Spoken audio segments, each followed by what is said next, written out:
Al-Jazeera is one of the Arab world's most watched satellite news networks, and its English channel is broadcast around the world.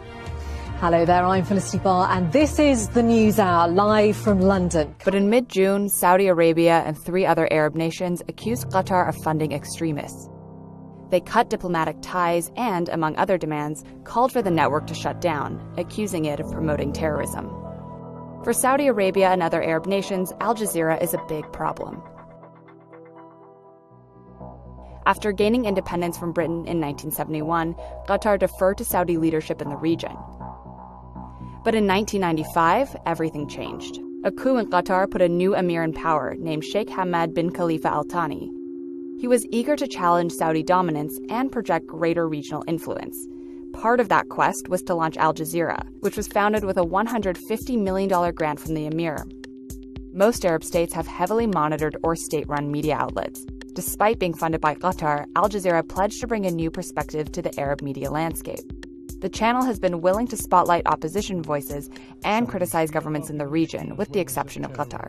Is it also about the Saudis trying to distract from some of the issues that are big there right now? One, oil prices, of course, have gone down, so their welfare payments have been cut back significantly. There are serious economic woes. Al Jazeera also aired Osama bin Laden's calls for the destruction of the Saudi monarchy. It hosted guests like this dissident who expressed strong criticisms of the Saudi state.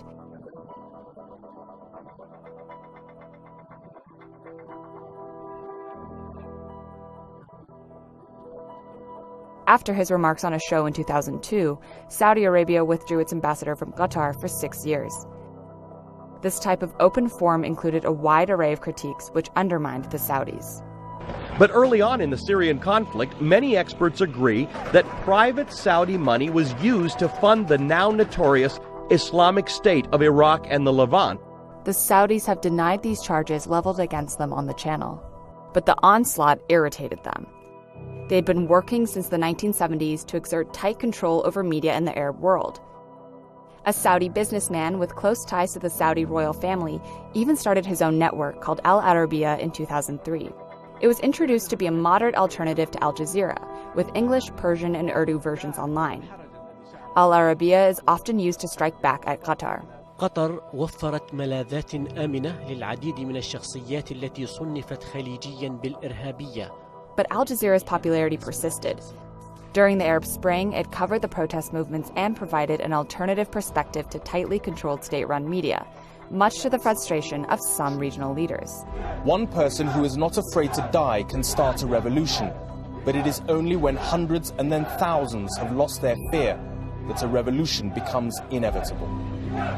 Al Jazeera has also given airtime to a range of Islamist groups across the region, such as the Muslim Brotherhood in Egypt, who are seen by some Arab heads of state as a dangerous force of political opposition. In reaction, Saudi Arabia, Egypt, and Jordan have all shuttered Al Jazeera bureaus in their countries.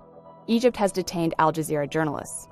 Al Jazeera's U.S. branch closed in 2016, but it still has its English and Arabic language broadcasts.